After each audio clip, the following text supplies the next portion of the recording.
ನಮಸ್ಕಾರ ಎಲ್ರಿಗೂ.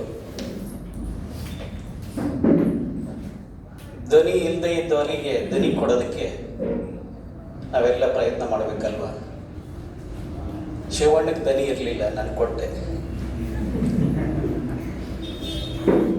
ಶಿವಣ್ಣ ಗಟ್ಟಿಯಾಗಿ ಮಾತಾಡೋದಕ್ಕೆ ಸಾಧ್ಯ ಆಯಿತು. ನಮ್ಮ ಧ್ವನಿ ಎಲ್ರಿಗೂ ಕೇಳಬೇಕು. ಈ ಪುಸ್ತಕ ಇವತ್ತು ಬಿಡುಗಡೆ ಆಗ್ತಾ ಇರೋದಿದೆಯಲ್ಲ, ಇದು ಆಕಸ್ಮಿಕ ಅಂತ ನನಗಂತೂ ಅನಿಸಿಲ್ಲ. ದೇಶಕ್ಕೆ ಸ್ವಾತಂತ್ರ್ಯ ಬಂದ 80 ವರ್ಷದ ಸಂದರ್ಭದಲ್ಲಿ ನಾವಿದ್ದೀವಿ. ಸಂವಿಧಾನವನ್ನು ಈ ದೇಶಕ್ಕೆ ಅರ್ಪಣೆ ಮಾಡೋ ಸಂದರ್ಭದಲ್ಲಿ ಅಂಬೇಡ್ಕರ್ ಒಂದು ಮಾತನ್ನು ಹೇಳಿದರು, ದೇಶಕ್ಕೆ ರಾಜಕೀಯ ಸ್ವಾತಂತ್ರ್ಯ ಬಂದರೆ ಸಾಕ. ಒಂದು ದೇಶ ರಾಜಕೀಯ ಸ್ವಾತಂತ್ರ್ಯವನ್ನು ಪಡ್ಕೊಳ್ಳೋಕ್ಕಿಂತ ಪೂರ್ವದಲ್ಲಿ ಸಾಮಾಜಿಕವಾಗಿ ಸ್ವಾತಂತ್ರ್ಯವನ್ನು ಪಡ್ಕೋಬೇಕು. ಸಾಮಾಜಿಕ ಸಮಾನತೆ ಇಲ್ಲದೇ ಇರೋ ದೇಶದಲ್ಲಿ ಸ್ವಾತಂತ್ರ್ಯ ಬಂದರೆ ಅದರಿಂದ ಪ್ರಯೋಜನಗಳು ಹೆಚ್ಚು ಆಗಲ್ಲ ಅನ್ನೋ ಮಾತನ್ನು ಅಂಬೇಡ್ಕರ್ ಹೇಳಿದರು. ಇವತ್ತು ಬಿಡುಗಡೆಗೊಳ್ತಾ ಇರೋ ಈ ಪುಸ್ತಕ ಅವತ್ತು ಅಂಬೇಡ್ಕರ್ ಏನು ಹೇಳಿದ್ರು ಅದೇ ಆಶಯವನ್ನ, ಅದೇ ಧ್ವನಿಯನ್ನ ಪ್ರತಿಧ್ವನಿಸ್ತಾ ಇದೆ ಅಂತ. ಇಲ್ಲಿಯ ಕಥೆಗಳನ್ನು ಓದಿದ ಮೇಲೆ ನಿಮಗದು ಸ್ಪಷ್ಟ ಆಗುತ್ತೆ. ಅಂಬೇಡ್ಕರ್ ಕೇಳಿದ ಪ್ರಶ್ನೆಯನ್ನೇ ಈ ಪುಸ್ತಕದ ಮೂಲಕ ನವೀನ್ ಮತ್ತೆ ಆ ಪ್ರಶ್ನೆಯನ್ನು ಎತ್ತಿದ್ದಾರೆ. ಇವತ್ತು ಬಹಳ ಒಂದು ಔಚಿತ್ಯಪೂರ್ಣವಾದ ಸಂದರ್ಭದಲ್ಲಿ ಈ ಪುಸ್ತಕ ಬಿಡುಗಡೆ ಆಗಿದೆ ಅನ್ನೋದನ್ನು ನಾನು ಮೊದಲಿಗೆ ನೆನಪು ಮಾಡಿಕೊಳ್ಳೋದಕ್ಕೆ ಬಯಸ್ತೇನೆ. ಒಂದು ಕೃತಿಯನ್ನು ಹೇಗೆ ನೋಡಬೇಕು ಅಂತ ಅದಾಗಲೇ ಸಿದ್ಧವಾದ ಮಾದರಿಗಳನ್ನು ನಮಗೆ ಕೊಟ್ಬಿಟ್ಟಿದ್ದಾರೆ. ಭಾರತೀಯ ಕಾವ್ಯ ಮೀಮಾಂಸೆ ಅಂತಂದ್ರೆ ಹೆಸರು. ಭಾರತೀಯ ಕಾವ್ಯ ಮೀಮಾಂಸೆ, ಕಾವ್ಯ ಅಂದ್ರೆ ಏನು, ಕೃತಿಯನ್ನು ಹೇಗೆ ನೋಡಬೇಕು, ಅದರಲ್ಲಿ ರಸ ಇದೆಯಾ, ಧ್ವನಿ ಇದೆಯಾ, ಅದರ ಬಂಧ ಹೇಗಿದೆ, ಸ್ವರೂಪ ಹೇಗಿದೆ, ವಿನ್ಯಾಸ ಹೇಗಿದೆ, ಇದನ್ನ ಭಾರತೀಯ ಕಾವ್ಯ ಮೀಮಾಂಸೆ ಹೇಳುತ್ತೆ. ಆದರೆ ಕನ್ನಡದಲ್ಲಿ ಭಾರತೀಯ ಕಾವ್ಯ ಮೀಮಾಂಸೆಗಿಂತ ಭಿನ್ನವಾಗಿ ಕನ್ನಡದ್ದೇ ಆದ ಒಂದು ಸಾಮಾಜಿಕ ಮೀಮಾಂಸೆಯನ್ನು ಸಿದ್ಧ ಮಾಡಿದ್ದಾರೆ. ಅನೇಕ ಹೆಸರಿದ್ದಾವೆ, ಬರಗೂರು, ರಹಮತ್ ತರೀಕೆರೆ, ಅನೇಕರು ಸೇರಿ ನಮ್ಮ ಸಾಹಿತ್ಯವನ್ನ, ನಮ್ಮ ಭಾಷೆ, ನಮ್ಮ ನೆಲಮೂಲದ ಆಲೋಚನೆಗಳಿಂದ ವಿವೇಚನೆ ಮಾಡಬೇಕು, ಬೆಲೆ ಕಟ್ಟಬೇಕು, ವಿಶ್ಲೇಷಣೆ ಮಾಡಬೇಕು ಬಿಟ್ರೆ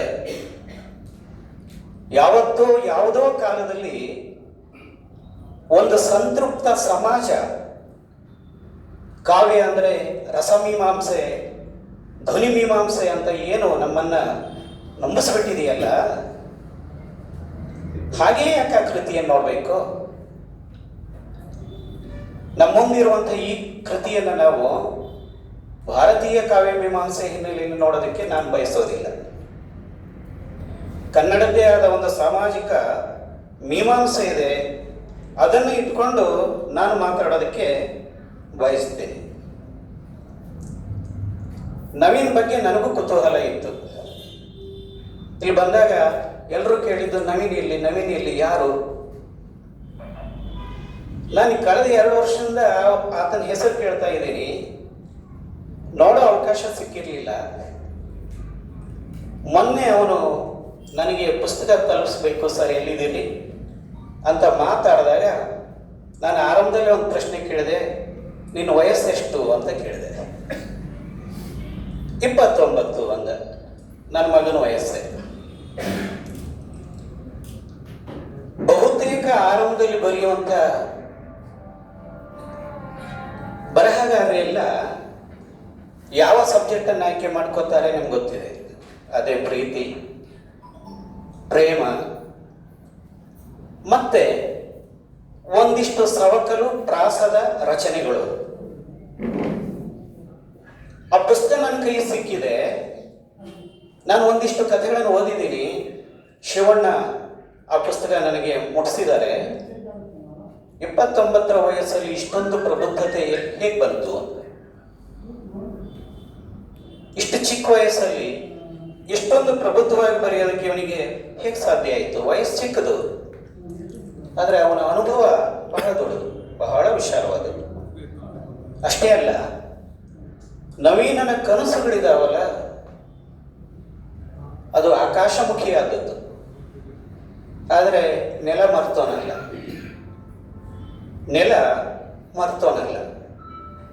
ಈ ಕೃತಿಯನ್ನ ಹೇಗೆ ಓದಬೇಕು ಅನ್ನೋ ಸೂಚನೆ ಆ ಪುಸ್ತಕ ಹಿಡಿತಾನೆ ನಮಗೆ ಸಿಗುತ್ತೆ.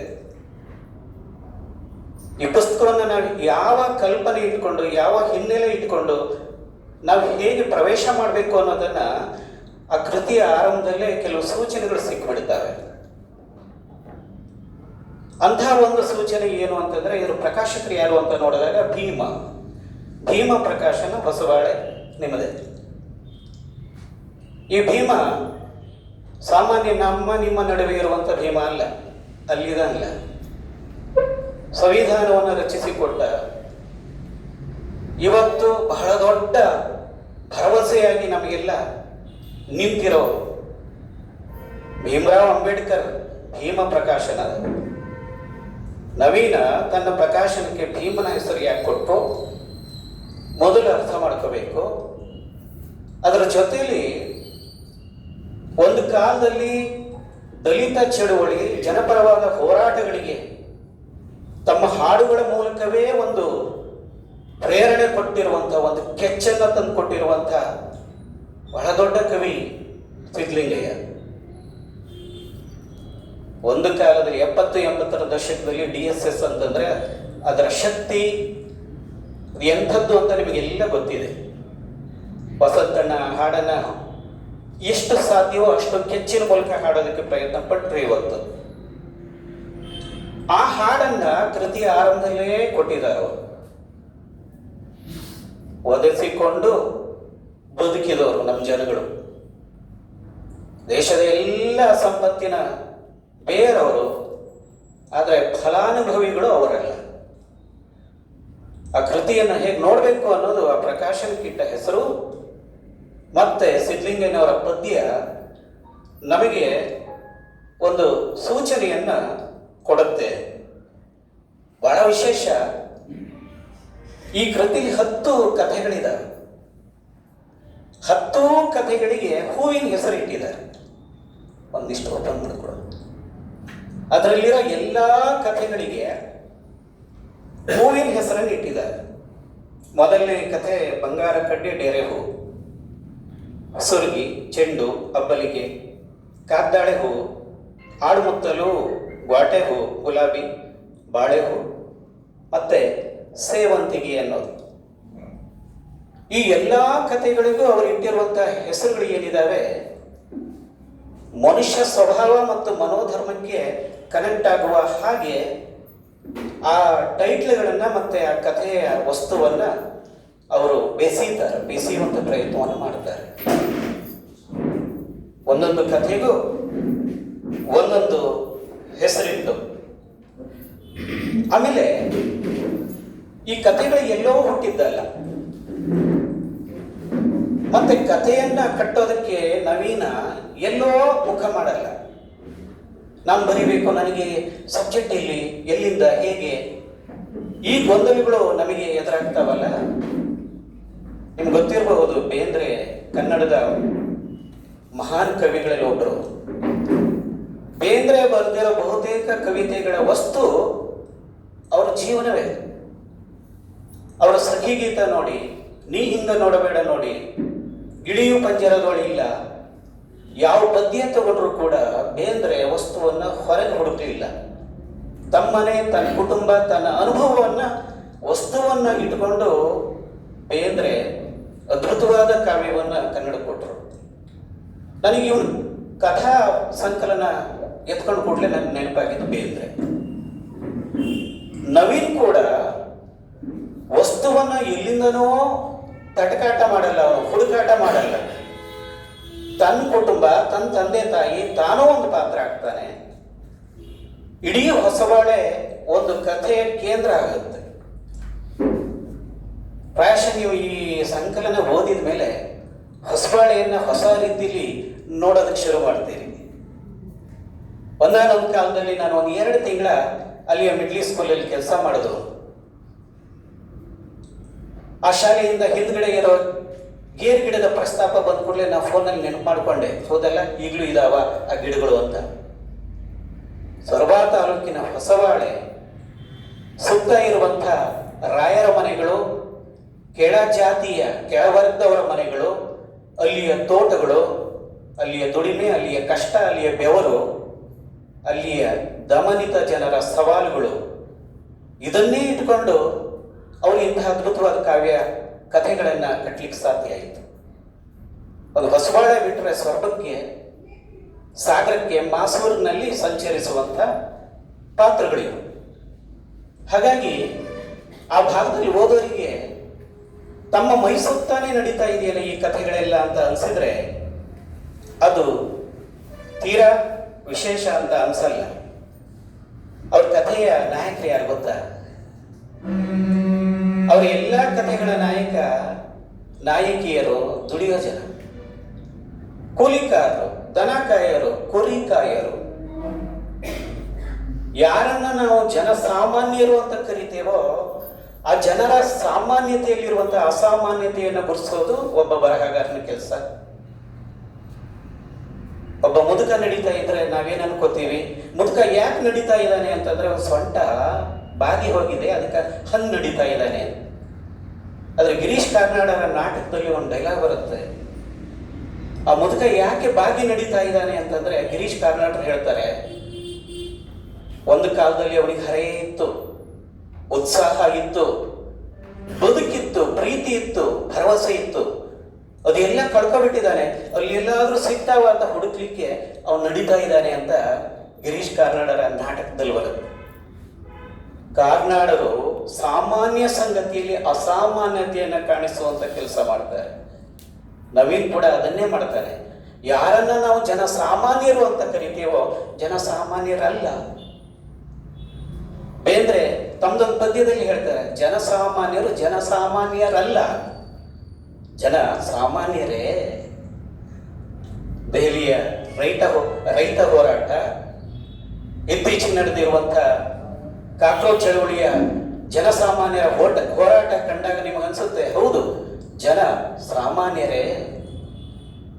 ಜನಸಾಮಾನ್ಯರ ಕಥೆಗಳು, ವಸ್ತುಗಳು, ಕಾಳಜಿಗಳು, ನೋವುಗಳು, ಸಂಕಟಗಳು ಕಥೆಯಾಗಲ್ಲ, ಕಾದಂಬರಿ ಆಗಲ್ಲ ಅಂತ ಭಾವಿಸ್ತಾ ಇದ್ದ ಕಾಲ ಒಂದು ಕಾಲಕ್ಕಿತ್ತು.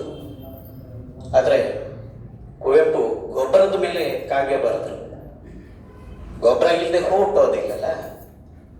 ನಾವು ಆಕಾಶದ ಬಗ್ಗೆ, ಹಕ್ಕಿಗಳ ಬಗ್ಗೆ, ಸುಖದ ಬಗ್ಗೆ ಕಾವ್ಯ ಬರಿಬೇಕಾದ್ರೆ ಆ ಎಲ್ಲ ಸುಖದ ಬೇರೆ ಇದೆಯಲ್ಲ, ನೆಲ ಮತ್ತು ಗೊಬ್ಬರ, ಅದನ್ನ ನಾವು ಯಾಕೆ ಬರಿಬೇಕು? ಹೊಸ ತಲೆಮಾರಿನ ಹೊಸ ಕಾಳಜಿ ಇರುವಂತ ಬರಹಗಾರರು ಇಂಥದ್ರ ಬಗ್ಗೆ ಬರಿಬೇಕು ಅಂತ ನಾವು ಹೇಳ್ತಾನೆ ಬಂದಿದ್ದೀವಿ. ಆದರೆ ಬರೆಯೋರು ಇರಲಿಲ್ಲ. ಸೊರಬಾದಂಥ ಒಂದು ಕೇವಲ ರಾಜಕಾರಣಕ್ಕೆ ಹೆಸರಾಗಿರುವಂತಹ ಊರಲ್ಲಿ, ಸಾಂಸ್ಕೃತಿಕ ಚೈತನ್ಯ ಬತ್ತಿ ಹೋಗಿರುವಂತಹ ಒಂದು ತಾಲೂಕಲ್ಲಿ ಅಂಥಲ್ಲಿ ಒಬ್ಬ ಒಳ್ಳೆಯ ಬರಹಗಾರ ಹುಟ್ಟಿದಾನಲ್ಲ, ಅದಕ್ಕೆ ನಾನು ಮೊದಲಿಗೆ ನಿಮ್ಮೆಲ್ಲರ ಪರವಾಗಿ ಅವನನ್ನು ನಾನು ಅಭಿನಂದಿಸ್ತೇನೆ. ನವೀನ್ ತೇಜಸ್ವಿ ಅವ್ರ ಕಥೆಗಳನ್ನು ನಾನು ಓದಿದ ಮೇಲೆ ನನಗನ್ಸಿದ್ದು 3 ಸಂಗತಿಗಳನ್ನು ಇಟ್ಕೊಂಡು ಅವುಗಳನ್ನು ನಾವು ಅರ್ಥ ಮಾಡ್ಕೊಳ್ಳೋದಕ್ಕೆ ಸಾಧ್ಯ ಇದೆ. ಬಡತನ, ಬಡವರ ಬಗ್ಗೆ ತಾಯ್ತನದ ಕಗ್ಗುಲತೆಯಿಂದ ಬರೆಯುವ ಅವನ ಮನಸ್ಸು, ಬಡತನದ ಬಗ್ಗೆ ಅತ್ಯಂತ ಮಾನವೀಯ ನೆಲೆಯಲ್ಲಿ ಅವರು ಕಥೆಗಳನ್ನು ಕಟ್ಟುತ್ತಾರೆ. ಯಾವ ಕಥೆ ತೆಗೆದರೂ ಬಡವರು ನೋವುಗಳು, ಸಂಕಟಗಳೇ ಅಲ್ಲಿ ಕಾಣಿಸೋದು. ಅದಕ್ಕೆ ಉದಾಹರಣೆ ಅಂತಂದ್ರೆ ಬಂಗಾರದ ಕಡ್ಡಿ ಮೊದಲನೇ ಕಥೆ, ಚೆಂಡು ಅನ್ನುವಂಥ ಕಥೆ, ಆಡುಮಕ್ಕಳು ಅನ್ನುವಂಥ ಕಥೆ. ಎರಡನೇದು, ಅವ್ರ ಕಥೆಗೆ ಮತ್ತೊಂದು ಆಯಾಮ ಇದೆ. ಅದ್ಯಾವುದು ಅಂತಂದ್ರೆ, ಮೇಲ್ಜಾತಿ ಮೇಲ್ವರ್ಗದ ಅವರ ಜಾತಿ ಮತ್ತೆ ಅವರ ಧರ್ಮದ ಅಹಮಿಕೆ ಇದೆಯಲ್ಲ, ಮೇಲ್ಜಾತಿಯ ಅಹಮಿಕೆಯನ್ನ ಆತನ ಕಥೆಗಳು ಪ್ರಶ್ನೆ ಮಾಡ್ತಾರೆ. ಆ ಹಿನ್ನೆಲೆಯಲ್ಲಿ ರಚನೆಯಾಗಿರುವಂತಹ ಕೆಲವು ಕಥೆಗಳಿದ್ದಾವೆ. ಅಬ್ಬಲಿಗೆ, ಗುಲಾಬಿ, ಸೇವಂತಿಗೆ ಅನ್ನುವಂಥ. ಇದರ ಆಚೆ ಮತ್ತೆ ಮೂರನೇ ಆಯಾಮ ಇದೆ ಈ ಪುಸ್ತಕಕ್ಕೆ. ಒಂದು, ಬಡತನ ಹಸಿವಿನ ಬಗ್ಗೆ ಬರೆಯುವಂತಹ ಕಥೆಗಳು. ಇನ್ನೊಂದು, ಮೇಲ್ಜಾತಿಯ ಪ್ರತಿಷ್ಠೆಯನ್ನ ಪ್ರಶ್ನಿಸುವಂತ ಕಥೆಗಳು. ಮತ್ತೊಂದು ಆಯಾಮ ಯಾವುದು ಅಂತಂದ್ರೆ, ಹಾಗಿದ್ರೆ ಈ ಬಡತನದಿಂದ ಮೇಲ್ಜಾತಿಯವರ ಮೇಲರಿವೆಯ ವ್ಯಸನದಿಂದ ಹುಟ್ಟಿರುವಂತಹ ಈ ಅಂತರ ಇದೆಯಲ್ಲ, ಸಾಮಾಜಿಕ ಅಂತರ, ಇದನ್ನು ಹೇಗೆ ನಾವು ತುಂಬ್ಕೋಬೇಕು, ಈ ಗ್ಯಾಪ್ ಅನ್ನು ನಾವು ಹೆಂಗೆ ತುಂಬ್ಕೋಬೇಕು ಅಂತಂದ್ರೆ, ಅಲ್ಲಿಯ ಕಥೆಗಳು ಹೇಳ್ತವೆ, ಶಿಕ್ಷಣದ ವಿನ ನಮಗೆ ಬೇರೆ ಆಯ್ಕೆಗಳಿಲ್ಲ. ನಮ್ಮ ಮಕ್ಕಳಿಗೆ ಸರಿಯಾದ ಶಿಕ್ಷಣ ಕೊಡಿಸೋದು ಬಿಟ್ರೆ ನಮ್ಮ ಬಿಡುಗಡೆಗೆ ಬೇರೆ ದಾರಿಗಳೇ ಇಲ್ಲ ಅಂತಾರೆ. ಇವತ್ತು ಮತ್ತೆ ನಾನು ಅಂಬೇಡ್ಕರ್ನ ನೆನಪು ಮಾಡ್ಕೊಳ್ಳೋದು, ಶಿಕ್ಷಣ, ಸಂಘಟನೆ, ಹೋರಾಟ. ಕಳೆದು ಹೋಗಿರುವಂತ ಶಕ್ತಿಯನ್ನ ನಾವು ಪುನಃ ಪಡ್ಕೊಳ್ಳೋದಕ್ಕೆ ದಾರಿಗಳಿದಾವ ಅಂತ ಕೇಳಿದ್ರೆ ಈ ಕಥೆಗಳಲ್ಲಿ ಅಂತ ಸೂಚನೆಗಳು ಸಿಗ್ತವೆ. ಕಾಗ್ದಾಳೆ ಹೂವು, ಗುಲಾಬಿ ಮತ್ತೆ ಸೇವಂತಿಗೆ ಅನ್ನುವಂಥ ಕಥೆಗಳು ಏನಿದಾವೆ, ಶಿಕ್ಷಣದ ಮೂಲಕ ನಾವು ನಮ್ಮ ಸಮಸ್ಯೆಗಳಿಗೆ, ಸಾಮಾಜಿಕ ಸಮಸ್ಯೆಗಳಿಗೆ, ಧಾರ್ಮಿಕ ಸಮಸ್ಯೆಗಳಿಗೆ ಪರಿಹಾರವನ್ನು ಕಟ್ಕೊಳ್ಳೋದಕ್ಕೆ ಸಾಧ್ಯ ಇದೆ ಅನ್ನುವಂಥದ್ದನ್ನು ಆ ಕಥೆಗಳು ನಮಗೆ ಹೇಳ್ತಾರೆ. ಇಷ್ಟೊಂದು ಗಟ್ಟಿಯಾದ ಕಥೆಗಳನ್ನ ಕೊಡೋದಕ್ಕೆ ತೇಜಸ್ವಿಗೆ ಹೆಂಗೆ ಸಾಧ್ಯ ಆಯಿತು ಅಂತಂದ್ರೆ, ಜಗತ್ತಿನ ಬಹಳ ದೊಡ್ಡ ಸತ್ಯ ಯಾವುದು ಅಂದ್ರೆ ಹಸಿವು. ಒಬ್ಬನಿಗೆ ಯಾರೋ ಕೇಳ್ತಾರೆ, ಈ ಜಗತ್ತಿನ ಬಹಳ ದೊಡ್ಡ ಶಾಪ ಯಾವುದು, ಬಹಳ ದೊಡ್ಡ ರೋಗ ಯಾವುದು? ಅದಕ್ಕೆ ಬುದ್ಧ ಕೊಟ್ಟ ಉತ್ತರ ಏನ್ ಗೊತ್ತಾ? ಈ ಜಗತ್ತಿನ ಬಹಳ ದೊಡ್ಡ ಶಾಪ ಬಡತನ. ಮತ್ತೆ ರೋಗ ಯಾವುದು? ಈ ಜಗತ್ತಿನ ಬಹಳ ದೊಡ್ಡ ರೋಗ ಹಸಿವು. ಒಂದು ಇರುವೆಯಿಂದ ಹಿಡಿದು, ನಾಯಿ ಬೆಕ್ಕಿನಿಂದ ಹಿಡಿದು ನಮ್ಮವರೆಗೆ ನಾವು ಬಾಯಿ ತೆಗಿತಾನೆ ಇರ್ತೀವಿ. ಎಲ್ಲ ನಮ್ಮ ಹೋರಾಟದ ಹಿಂದೆ ಹಸಿವಿನ ತೀವ್ರತೆ ಇದೆ. ಯಾವ ಬರಹಗಾರನಿಗೆ ಹಸಿವು ಮತ್ತು ಬಡತನ ಕಾಡುತ್ತೋ ಅಂಥವ್ರಿಗೆ ಮಾತ್ರ ಇಂಥ ಕಥೆಗಳನ್ನು ಕಟ್ಟೋದಕ್ಕೆ ಸಾಧ್ಯ ಅಂತ. ರಾಜ್ಕುಮಾರ್ ಅಂತ ಬಹಳ ದೊಡ್ಡ ಪ್ರತಿಭೆ ಕನ್ನಡದಲ್ಲಿ ಧುತ್ ಅಂತ ಹೇಳಿ ಬರೋದಕ್ಕೆ ಸಾಧ್ಯ ಇಲ್ಲ. ರಾಜ್ಕುಮಾರ್ ಹಸಿವೆಯನ್ನು ತಡೆಯೋದಕ್ಕಾಗದೆ ಅವ್ರು ಚಿಕ್ಕವರಾಗಿದ್ದಾಗ ಅವ್ರ ಊರಿನ ದೇವಸ್ಥಾನಕ್ಕೆ ಬೆಳಗಿನ ಜಾವ ಹೋಗಿ ಪೂಜೆ ಆದ್ಮೇಲೆ ಪೂಜೆಗೆ ಅಂತ ಹೊಡೆದಿರೋ ಯಾವುದು ತೆಂಗಿನಕಾಯಿಯ ಚೂರುಗಳನ್ನು ಹಿಕ್ಕಿ ತಿನ್ನೋದಕ್ಕೆ ಕಾಯ್ತಾ ನಿಂತಿರುವಂತ ಪ್ರಸಂಗಗಳನ್ನ ನಾವು ಓದಿದ್ದೀವಿ. ಕೊನೆಯವರೆಗೂ ರಾಜ್ಕುಮಾರ್ ಒಂದು ಅನ್ನದ ಅಗಳನ್ನ ಚೆಲ್ಲದೆ ಊಟ ಮಾಡ್ತಾ ಇದ್ರು. ಹಸಿವು ಮತ್ತು ಬಡತನದ ಮೂಲಕ ಹುಟ್ಟಿದ ಪ್ರತಿಭೆ ರಾಜ್ಕುಮಾರ್. ಈ ಹಸಿವಿನ ಮೀಮಾಂಸೆ, ಬಡತನದ ಮೀಮಾಂಸೆ ಗೊತ್ತಿಲ್ಲದೆ ಇದ್ದವರು ಕಾವ್ಯ ಅಂತಂದ್ರೆ ಭಾರತೀಯ ಕಾವ್ಯ ಮೀಮಾಂಸೆ ಹೇಳುತ್ತಲ್ಲ ಅದು ಅಂತ ಭಾವಿಸ್ತಾ ಹೋಗ್ತಾರೆ. ಈ ಸಂಗತಿ ಇದೆಯಲ್ಲ, ಇಡೀ ಈ ಕಥಾ ಸಂಕಲನ ನಮಗೆ ದೀನಾವಸ್ಥೆಯಲ್ಲಿ ಇರುವಂತಹ ಬಡವರ ಸಂಕಟಗಳಿಗೆ ಅಕ್ಷರದ ರೂಪ ಕೊಟ್ಟಿದೆಯಲ್ಲ, ಅವರ ಸ್ವಾಭಿಮಾನದ ಬದುಕನ್ನ, ಬಡವರ ಸ್ವಾಭಿಮಾನದ ಬದುಕನ್ನ ಮತ್ತು ಪ್ರಾಮಾಣಿಕತೆಯ ಬದುಕನ್ನ ಪ್ರತಿಯೊಂದು ಕಥೆಯಲ್ಲಿ ನಾವು ಢಾಳಾಗಿ ನೋಡೋದಕ್ಕೆ ಸಾಧ್ಯ. 10 ಕಥೆಗಳ ಹೆಸರು ಮತ್ತೆ ಬಹಳ ಮುಖ್ಯವಾದ ಸಂಗತಿಯನ್ನಷ್ಟೇ ನಾನು ಇಲ್ಲಿ ಹೇಳ್ತೇನೆ. ಉಳಿದಿದ್ದ ನಾನು ಸಂವಾದದ ಮೂಲಕ ಏನಾದರೂ ಚರ್ಚೆ ಮಾಡೋದಕ್ಕೆ ಸಾಧ್ಯ ಆಗುತ್ತಾ ನೋಡುವ. ಸಂವಾದ ಅಂತ ನೀವು ಇಟ್ಕೊಂಡಿರೋದ್ರಿಂದ ಹೇಳ್ತಾ ಇದ್ದೀನಿ. 10 ಕಥೆಗಳ ಹೆಸರು ಮತ್ತೆ ಅದರ ಬಹಳ ಮುಖ್ಯವಾದ 1-2 ಸಾಲುಗಳನ್ನ ನಿಮಗೆ ಈ ಸಂದರ್ಭದಲ್ಲಿ ಹೇಳಿದ್ರೆ ಆ ಕಥೆಗಳನ್ನು ಹೀಗೆ ನೋಡಬಹುದಾ ಅಂತ ನಿಮಗೆ ಅನ್ನಿಸ್ಬಹುದು ಅಂತ. ನೀವು ಹಾಗೆ ನೋಡಿ ಅಂತ ಅಲ್ಲ. ಈ ಬಂಗಾರದ ಕಡ್ಡಿ ಮತ್ತೆ ಡೇರೆ ಹೂ, ಬಂಗಾರ ಕಡ್ಡಿ ಮತ್ತು ಡೇರೆ ಹೂ ಮೊದಲನೇ ಕಥೆ. ಗಂಗಮ್ಮ ಅನ್ನುವಂಥ ಅಜ್ಜಿ, ಅವಳ ಮಗಳು ನೇತ್ರಿ ಮದುವೆಯಾಗಿ ಹೋಗಿದ್ದಾಳೆ. ಅವಳಿಗೊಂದು ಪುಟ್ಟ ಮಗು ಇದೆ. ಆ ಮೊಮ್ಮಗನಿಗೆ ಒಂದು ಬೆಳ್ಳಿ ಕಡಗ ಮಾಡಿಸ್ಬೇಕು ಅನ್ನೋದು ಅವಳ ಕನಸು. ಅವಳ ಬಡತನ, ಅವಳ ಕೂಲಿ, ಈ ಎಲ್ಲದರ ನಡುವೆ ಆ ಮೊಮ್ಮಗುವನ್ನು ಕಾಣಬೇಕು, ಆ ಮೊಮ್ಮಗುವಿಗೆ ಒಂದು ಬೆಳ್ಳಿ ಕಡಗ, ಬಂಗಾರದ ಕಡಗ ಮಾಡಿಸ್ಬೇಕು ಅನ್ನುವಂಥ ಆಕೆಯ ಕನಸಿನ ತೀವ್ರತೆ ಇದೆಯಲ್ಲ, ಅದು ಇಡೀ ಕಥೆಯಾಗಿ ಬೆಳೀತಾ ಹೋಗೋದು.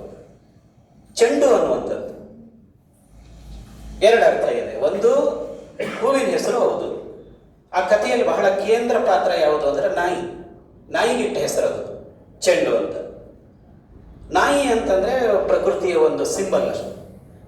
ಮನುಷ್ಯ ಮತ್ತೆ ಪ್ರಕೃತಿಯ ಒಡನಾಟ ಇದೆಯಲ್ಲ, ಒಳ ಬಾಂಧವ್ಯ ಇದೆಯಲ್ಲ, ಅದು ಹೇಗೆ ಅನ್ನೋದನ್ನ ಆ ಕಥೆ ನಮಗೆ ಹೇಳುತ್ತೆ. ಅಬ್ಬಲಿಗೆ ಅನ್ನುವಂಥ ಒಂದು ಕಥೆ ಇದೆ. ಈರಣ್ಣ ಹುಚ್ಚಪ್ಪ ಅನ್ನೋ ಇಬ್ಬರ ಅಣ್ತಂದಿರು.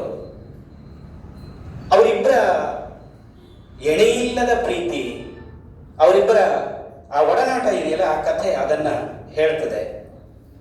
ಆ ಹುಚ್ಚಪ್ಪ ಅನ್ನೋನು ದೊಡ್ಡವನಾದ್ರೂ ಕೂಡ ತಲೆ ಕೂದಲು ಕತ್ತರಿಸಿಲ್ಲ, ಹಾಗೆ ಬಿಟ್ಟಿದ್ದಾನೆ.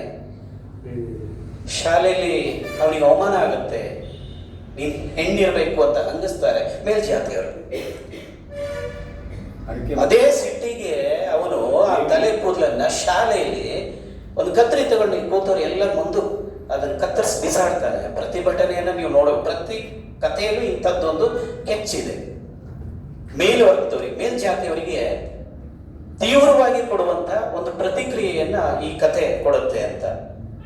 ಆಡ್ಮುತ್ಲು ಅಂತ ಒಂದು ಕಥೆ, ಅದರಲ್ಲಿ ಕೂಗಜ್ಜ ಕೂಗಜ್ಜಿ ಅಂತ ದಂಪತಿಗಳು, ವಯಸ್ಸಾಗಿದೆ. ಕೂಗಜ್ಜಿ ವಯಸ್ಸಾಗಿರುವಂತ ಮುದುಕಿ, ರೋಗಗಳು ಬಂದಿದ್ದಾವೆ, ಪಾಪ ಅವಳನ್ನು ಉಳಿಸ್ಕೊಳ್ಬೇಕು ಅಂತ ಕೂಗಜ್ಜನ ಪ್ರಯತ್ನ. ಪ್ರೀತಿಸಿ ಮದುವೆ ಆಗಿದ್ದಾರೆ. ಇಡೀ ಸಂಕಲನದಲ್ಲಿ ಒಂದು 4-5 ಕಥೆಗಳಲ್ಲಿ ಪ್ರೀತಿಸಿ ಮದುವೆಯಾದ ಹಿನ್ನೆಲೆ ಬರ್ತದೆ. ಜಾತಿ ನೋಡೋದಿಲ್ಲ, ಅವರು ಪ್ರೀತಿಸಿದ್ದಾರೆ. ಹಾಗೆ ಪ್ರೀತಿಸಿ ಮದುವೆ ಆದವರು ಯಾರೋ ವಿದ್ಯಾವಂತರಲ್ಲ, ಎಲ್ಲ ವಿದ್ಯಾವಂತರೇ, ಕೂಲಿಕಾರರು. ಹಾಗೆ ಕೂಗಜ್ಜ ಪ್ರೀತಿಸಿ ಮದುವೆಯಾದ ಕೂಗಜ್ಜಿಯನ್ನು ಉಳಿಸ್ಕೊಳ್ಳೋದಕ್ಕೆ ಅವನು ಎಷ್ಟು ಕಷ್ಟಪಡ್ತಾನೆ ಅನ್ನುವಂಥ ಒಂದು ಕಥೆ ಅದರಲ್ಲಿ ಬರುತ್ತೆ. ಬಾಳೆ ಹೂ ಅಂತ, ಪರ್ಷ ಮತ್ತೆ ಪ್ರಶಾಂತ ಅಂತ ಇಬ್ರು ಸ್ನೇಹಿತರು. ಪರ್ಷ ಅಂದ್ರೆ ಪರಶುರಾಮ. ನಮ್ಮ ಹಳ್ಳಿ ಭಾಷೆಯಲ್ಲಿ ಬಹಳ ಪ್ರೀತಿಯಿಂದ ಕೆಲವು ಹೆಸರುಗಳನ್ನು ಹೀಗೆಲ್ಲ ಸ್ವೀಕರಿಸಿ ಹೇಳ್ತೀವಿ, ಎಲ್ಲ ಕಡೆ ಇದೆ ಅದು. ಪರ್ಷ ಬಹಳ ಒಳ್ಳೆಯ ಕ್ರಿಕೆಟ್ ಪ್ಲೇಯರು, ಹಾಗೆ ಒಬ್ಬ ಒಳ್ಳೆಯ ಪ್ರೇಮಿ. ಆದರೆ ಆ ಕಥೆ ದುರಂತದಲ್ಲಿ ಕೊನೆಯಾಗುತ್ತೆ. ರಾಜಕಾರಣ ಎಂಟ್ರಿ ಆಗುತ್ತೆ, ಜಾತಿ ಎಂಟ್ರಿ ಆಗುತ್ತೆ, ಪ್ರತಿಷ್ಠೆ ಎಂಟ್ರಿ ಆಗುತ್ತೆ. ಇವೆಲ್ಲದರಿಂದಾಗಿ ಪರಶು ದುರಂತ ಅಂತ್ಯವನ್ನು ಕಾಣ್ತಾನೆ. ಬಾಳೆ ಹೂ ಅನ್ನುವಂಥ ಒಂದು ಕಥೆ ಅದು. ಅದ್ರಲ್ಲಿ ನನಗೆ ಬಹಳ ಕಾಡಿದ 5 ಕಥೆಗಳು ಇದರಲ್ಲಿದೆ. ಅದರಲ್ಲಿ ಬಂದ ಕೂಡಲೇ ಹೇಳಿದೆ ನಾನು, ನನಗೆ ಮೊದಲನೇ ಕಥೆಗಿಂತ ಸುರಗಿ ಅನ್ನುವಂಥ ಕಥೆ ತುಂಬಾ ಇಷ್ಟ ಆಯ್ತು ಕಣೋ ಅಂತಂದೆ ನಾನು. ನವೀನ ಸುರಗಿ ಬಹಳ ಅದ್ಭುತವಾದ ಕಥೆ ಅದು. ಪಾಪಣ್ಣ ಅನ್ನುವಂಥ ಪಾಪದ ಮನುಷ್ಯ, ಮೇಲ್ಜಾತಿಯವ್ರ ಮನೆಯಲ್ಲಿ, ರಾಯರ ಮನೆಯಲ್ಲಿ ಅದೆಷ್ಟೋ ವರ್ಷದಿಂದ ತನ್ನ ಬದುಕನ್ನು ಕಟ್ಕೊಂಡಿದ್ದಾನೆ, ಕೂಲಿ ಮಾಡ್ತಾ. ಆ ಕುಟುಂಬಕ್ಕಾಗಿ ತನ್ನ ಇಡೀ ಜೀವಮಾನವನ್ನ ಕಳೆದಿದ್ದಾನೆ. ರಾಯರ ತಂಗಿ ಸಾವಿತ್ರಿ, ಮದುವೆ ವಯಸ್ಸು ಮುಗಿದೋದ್ರೂ ಕೂಡ ಮದುವೆ ಆಗಿಲ್ಲ. ಆದ್ರೆ ವಯೋಸಹಜ ಬಯಕೆಯಿಂದ ಅವಳು ಒಂದು ಅನೈತಿಕ ಸಂಬಂಧವನ್ನು ಕಟ್ಕೊಬಿಡ್ತಾಳೆ. ಆ ಅನೈತಿಕ ಸಂಬಂಧದ ಜಾಲದಲ್ಲಿ ಅವಳೇ ಸಿಗಾಕೊಂಡು ಕೊನೆಗೆ ತಾನು ಪಾರಾಗೋದಕ್ಕೆ ಅವನನ್ನು ಬಲಿ ಕೊಡ್ತಾರೆ. ಯಾವ ತಪ್ಪನ್ನು ಮಾಡದೇ ಇರುವಂತ ಪಾಪಣ್ಣ ಸಮಾಜದ ಕಣ್ಣಲ್ಲಿ, ಆ ರಾಯರ ಕುಟುಂಬದ ಕಣ್ಣಲ್ಲಿ ಒಬ್ಬ ಅಪರಾಧಿಯಾಗಿ ಸ್ಥಾಪಿತ ಆಗ್ತಾನೆ. ಆದ್ರೆ ಕತೆ ಓದ್ದವರಿಗೆ ಗೊತ್ತಾಗುತ್ತೆ ಅವನು ತಪ್ಪು ಯಾವುದೂ ಇರಲ್ಲ. ಇನ್ನು ಕಾಗದದ ಹೂ ಅನ್ನುವಂಥ ಒಂದು ಕತೆ ಇದೆ.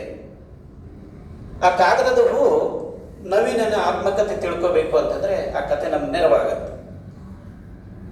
ನವೀನ ಅಲ್ಲಿ ಪ್ರವೀಣ ಅನ್ನೋ ಹೆಸರನ್ನು ಬಳಸ್ಕೊಂಡಿದ್ದಾನೆ. ಅವನು ಹೊಸಬಾಳೆಯಲ್ಲಿ ಓದಿರೋದು, 7th ಅಲ್ಲಿ 100ಕ್ಕೆ 100 ಮಾರ್ಕ್ಸ್ ತಗೊಂಡಿದ್ದು.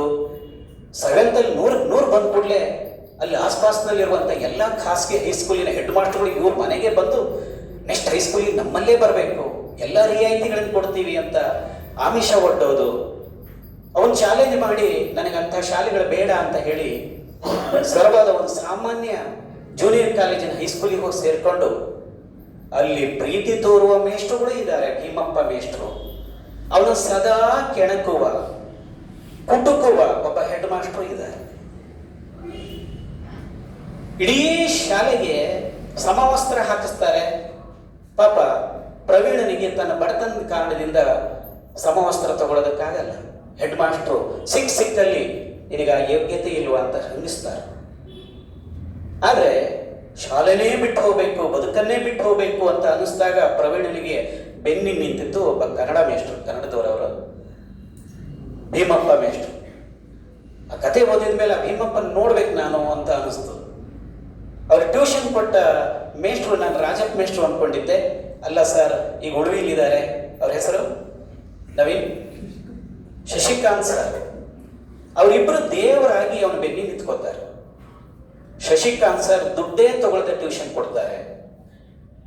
ಭೀಮಪ್ಪ ಸರ್ ಅವನಿಗೆ ಪ್ರತಿ ಸಂದರ್ಭದಲ್ಲಿ ಅವಮಾನ ಆದಾಗ ಸಹಿಸ್ಕೋಬೇಕು, ತಾಳ್ಮೆ ಬೇಕು. ನಮಗೆ ಬಿಡುಗಡೆ ಒಂದೇ ದಾರಿ, ಅಕ್ಷರದ ದಾರಿ. ಅದನ್ನು ನೀನು ಅರ್ಥ ಮಾಡ್ಕೋ. ನಿನ್ನ ಜೀವನದಲ್ಲಿ ಸೋಲಕ್ಕೆ ಸಾಧ್ಯ ಇಲ್ಲ. ನಿನ್ನ ಜೊತೆಲಿ ನಾನಿದ್ದೀನಿ. ರಿಸಲ್ಟ್ ಬರುತ್ತೆ, ಸೊರಬ ತಾಲೂಕಿಗೆ 2nd ರ್ಯಾಂಕು. ಭೀಮಪ್ಪ ಮೇಷ್ಟ್ರು 1 kg ದೂದ್ ಬೇಡ ತಂದು ಮನೆಗೆ ತಗೊಂಡು ಹೋಗು ಅಂತ ಹೇಳಿ ಹೊಟ್ಟೆ ತುಂಬ ಅವನಿಗೆ ತಿನ್ನಿಸಿ ಆ ತೋರಿದ ಪ್ರೀತಿ ಇದೆಯಲ್ಲ. ಒಬ್ಬ ಮೇಷ್ಟ್ರು ಒಳ್ಳೆಯವನಾದರೆ ಒಬ್ಬ ಸಾಮಾನ್ಯ ಮಗುವನ್ನು ಕೂಡ ಅಸಾಧಾರಣವಾಗಿ ಬೆಳೆಸೋದಕ್ಕೆ ಸಾಧ್ಯ. ಆ ಕತೆ ನಮ್ಮ ಮನಸ್ಸಿನಲ್ಲಿ ಬಹಳ ದಿನ ನಿಂತು ಬಿಡುತ್ತೆ. ಕಾಗದದ ಹೂ ಅನ್ನೋದು ಅವನ ಆತ್ಮಕತೆ. ಅದು ಇನ್ನು ಗ್ವಾಟೆ ಹೂ ಅನ್ನುವಂಥದ್ದು. ಈ ಗ್ವಾಟೆ ಹೂವಿನಲ್ಲಿ ಮಂಜಿ ಅನ್ನುವಂಥ ಒಬ್ಬ ಸಾಮಾನ್ಯ ಕೂಲಿ ಮಾಡೋ ಹೆಣ್ಮಗಳಿದ್ದಾಳೆ. ಅವಳು ಕೂಲಿಗೆ ಹೋಗೋದು. ಗಂಡಸರಿಗೆ 500 ರೂಪಾಯಿ, ಹೆಂಗಸರಿಗೆ 300 ರೂಪಾಯಿ. ನಾನು ಹೇಳಿದ್ರಲ್ಲಿ ಒಂದು 50-100 ವ್ಯತ್ಯಾಸನೂ ಇರಬಹುದು. ನನಗೆ ಇತ್ತೀಚೆಗೆ ಮೊನ್ನೆ ಅಷ್ಟೇ ಸಿಕ್ಕಿದ್ದ ಪುಸ್ತಕ, ಅದಕ್ಕೆ ಚೀಟಿ ಹಿಡಿದು ಮಾತಾಡ್ತಾ ಇದ್ದೀನಿ. ಚೀಟಿ ಹಿಡಿದು ಮಾತಾಡೋದು ನನಗೆ ಕಡಿಮೆ. ಅದರಲ್ಲಿ ಗಂಡಸರಿಗೆ 500 ರೂಪಾಯಿ, ಹೆಂಗಸರಿಗೆ 300 ರೂಪಾಯಿನ. ಯಾಕೆ ಹೈರಾರ್ಕಿ, ಯಾಕೆ ಈ ತಾರತಮ್ಯ ಪ್ರಶ್ನೆ ಮಾಡ್ತಾಳವಳು. ಕಥೆಯ ಪ್ರತಿಯೊಂದು ಪಾತ್ರಗಳಲ್ಲಿ ಒಂದು ಬಂಡಾಯ ಇದೆ, ಒಂದು ಕ್ರಾಂತಿ ಇದೆ, ಒಂದು ಕೆಚ್ಚಿದೆ. ಅಸಮಾನತೆಯನ್ನು ಪ್ರಶ್ನಿಸುವಂತ ಒಂದು ಮನೋ ಸ್ಥೈರ್ಯ ಇದೆ. ಮಂಜಿ ಕೇಳ್ತಾಳೆ ಯಾಕೆ. ಶೇರಗಾರ ಹೇಳ್ತಾನೆ, ಅವರು ಒಂದು ಚೀಲ ಹೊರ್ತಾರೆ, ನೀನು ಹೊರ್ತೀಯ. ಅವರು ಮರ ಹತ್ತುತ್ತಾರೆ, ನೀನು ಹತ್ಲಿಕ್ಕಾಗತ್ತಾ? ಯಾಕೆ ಹೊರಕ್ಕಾಗಲ್ಲ? ನಾವು ಹೆಂಗಸರು ಗಂಡಸರಿಗೆ ಸರಿಸಮ ಅಲ್ವಾ? ಇವತ್ತು ನಮ್ಮ ಸಂವಿಧಾನ ಹೇಳುತ್ತೆ, ಮತ್ತೆ ಸರ್ಕಾರ ನಿಗದಿಪಡಿಸಿರುವಂತಹ ಏನು ಉದ್ಯೋಗ ಖಾತ್ರಿ ಇದೆ, ಗಂಡಸರಿಗೂ ಒಂದೇ ಹೆಣ್ಮಕ್ಳಿಗೂ ಒಂದೇ ಅಲ್ವಾ ಕೂಲಿ? ಅದರ ಸಮಾಜದಲ್ಲಿ ಹಂಗಿಲ್ಲಲ್ಲ, ಇನ್ನೂ ಹೈರಾರ್ಕಿ ಇದೆ. ಅದಕ್ಕಾಗಿ ಅವಳು ಕೇಳ್ತಾಳೆ, ಚಾಲೆಂಜ್ ಮಾಡ್ತಾಳೆ. ಶೇರೆಗಾರ ಹೇಳ್ತಾನೆ, ನಾನು ಈ 50 kg ಗೊಬ್ಬರದ ಮೂಟೆಯನ್ನು ತಗೊಂಡು ಅರ್ಧ ಮುಕ್ಕಾಲು ಕಿಲೋಮೀಟರ್ ದೂರ ಇರೋ ಆ ಕೆರೆ ಹತ್ರ ಈ ತೋಟದ ತುದಿಗೆ ತಗೊಂಡು ಹೋಗಿ ಇಳಿಸಬಲ್ಲೆ, ನೀನು ಹೊರ್ತೀಯ? ಅವಳು ಆ ಚಾಲೆಂಜ್ ಅನ್ನು ಸ್ವೀಕರಿಸ್ತಾಳೆ ಮಂಜಿ. ಮತ್ತೆ ಹೊತ್ತು ಎಷ್ಟೆಲ್ಲ ಜೀವ ಹೋಗುವಂತ ಸಂದರ್ಭ ಬರುತ್ತೆ. ಅದೆಲ್ಲ ನಿಜನೇ, ಅದು ಬರೀ ಚಾಲೆಂಜ್ ಅಲ್ಲ. ಆ ಬಿಸಿಲಲ್ಲಿ ಮೈಯಾಗಿರೋ ಒಂದು ಲೋಟ ನೀರು ಕೂಡ ಬೆವರಾಗಿ ಬಸ್ತೋದಾಗ ಅವಳು ಇಡೀ ಸ್ವಾಭಿಮಾನವನ್ನ ಒಂದು ಸ್ಪರ್ಧೆಗಿಟ್ಟು ಓಡ್ತಾಳೆ. ಶೇರೆಗಾರ ಸೋಲ್ತಾಳೆ. ಮತ್ತೆ ಎಂಥ ಸಮಾನ ಲಿಂಗ ಸಮಾನತೆ ಬಗ್ಗೆ ನಾವು ಬಹಳ ದೊಡ್ಡ ದೊಡ್ಡ ಪದಗಳಲ್ಲಿ ಮಾತಾಡ್ತೀವಿ. ಲಿಂಗ ಸಮಾನತೆ ಇವತ್ತಿಗೂ ಒಂದಿಲ್ಲ, ನಾಚಿಕೆ ಆಗುತ್ತೆ. ಇವತ್ತು ಕರ್ನಾಟಕ ಸರ್ಕಾರದ ಸಂದರ್ಭದಲ್ಲಿ ಎಷ್ಟೊಂದು ಸಂಖ್ಯೆಯ ಪುರುಷರು ಮಂತ್ರಿಗಳಾಗಿದ್ದಾರೆ. ಮಾನ ಉಳಿಸ್ಕೊಳ್ಳೋದಕ್ಕಾದ್ರೂ ಒಂದು 5-6 ಜನ ಹೆಣ್ಣು ಮಕ್ಕಳಿಗೆ ಮಂತ್ರಿ ಆಗುವಂತಹ ಅವಕಾಶ ಕೊಡಬಹುದಾಗಿತ್ತು. ಕೊನೆಗೂ ಒಬ್ಬ ಹೆಣ್ಮಗಳಿಗೂ ಕೂಡ ಕೊಡದೇ ಇರುವಂತಹ ಒಂದು ದಯನೀಯ ಸ್ಥಿತಿಯನ್ನು ನಾವು ನಿಂತಿದ್ದೀವಿ. 21ನೇ ಶತಮಾನ ಅಂತೀವಿ, ಸಮಾನತೆಯ ಕಾಲ ಅಂತೀವಿ, ವಿಜ್ಞಾನದ ಯುಗ ಅಂತೀವಿ. ಎಲ್ಲ ಸುಳ್ಳು ಕಣ್ರಿ,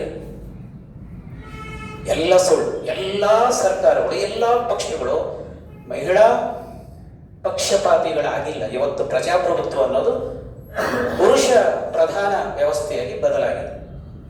ಅಂಬೇಡ್ಕರ್ ಇಂಥ ಸಂವಿಧಾನವನ್ನು ಹೇಳಿರಲಿಲ್ಲ. ಅಂಬೇಡ್ಕರ್ ಸಂವಿಧಾನದಲ್ಲಿ ಸಮ ಸಮಾಜದ ಕಲ್ಪನೆ ಇತ್ತು. ಜಾತಿಯ ತಾರತಮ್ಯ, ಲಿಂಗದ ತಾರತಮ್ಯ, ಎಲ್ಲ ತಾರತಮ್ಯವನ್ನು ಮೀರಿದ ಸಮ ಸಮಾಜದ ಕಲ್ಪನೆಯ ಬಗ್ಗೆ ಅಂಬೇಡ್ಕರ್ ಮಾತಾಡಿದರು.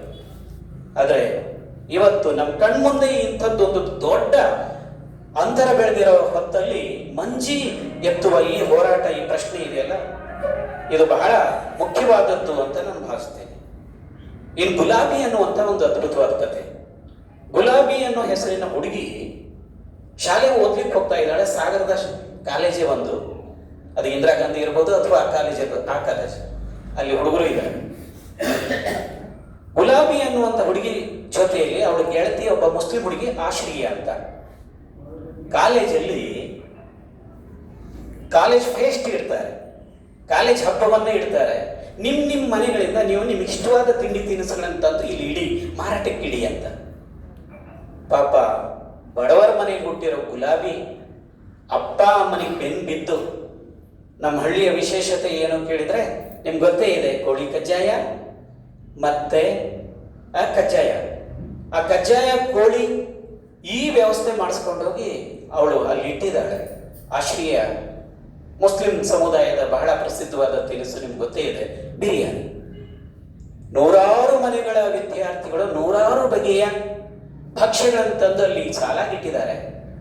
ಆದರೆ ಎಲ್ಲ ಬಂದು ತಿಂತಾ ಇರೋದು, ಇಷ್ಟಪಡ್ತಾ ಇರೋದು, ದುಡ್ಡು ಕೊಟ್ಟು ಕೊಂಡ್ಕೊಳ್ತಾ ಇರೋದು ಯಾರು? ಈ ಬಿರಿಯಾನಿ ಮತ್ತು ಕೋಳಿ ಕಜ್ಜಾಯವನ್ನು. ಎಲ್ರಿಗೂ ಇಷ್ಟ ಆಗುತ್ತೆ, ಮಕ್ಕಳಿಗೆ ಇಷ್ಟ ಆಗುತ್ತೆ, ಅಲ್ಲಿರೋರಿಗೆ ಇಷ್ಟ ಆಗುತ್ತೆ. ಆದರೆ ಇಷ್ಟ ಆಗದೇ ಇರೋ ಒಂದು ಸಮುದಾಯ ಇದೆ ಈಗಲೂ ಕೂಡ. ಬಸವ ಜಯಂತಿಗೆ ಮಾರ್ಕೆಟಲ್ಲಿ ಮಾಂಸಾಹಾರ ಮಾರಬೇಡಿ ಅಂತ ಹೇಳುವಂಥ ಮನಸ್ಥಿತಿ ಇದೆಯಲ್ಲ. ಆಹಾರದ ಹಕ್ಕು, ಆಹಾರವನ್ನೂ ರಾಜಕಾರಣಕ್ಕೆ ನಾವು ಬಳಸ್ಕೋತಾ ಇದ್ದೀವಿ. ಈ ಕತೆ ಅದ್ಭುತವಾದ ರೀತಿಯಲ್ಲಿ ಅದನ್ನ ಪ್ರಶ್ನೆ ಮಾಡುತ್ತೆ. ಆಹಾರ ಅನ್ನೋದು ನನ್ನ ಹಕ್ಕದು. ನಾನು ತಿನ್ನೋ ಆಹಾರವನ್ನ ತೀರ್ಮಾನ ಮಾಡೋದಕ್ಕೆ ನೀನು ಯಾರು? ಅಲ್ಲಿಂದ ಸಸ್ಯಾಹಾರಿಗಳು ಬರ್ತಾರೆ, ಇಬ್ರು ಮೇಷ್ಟ್ರು.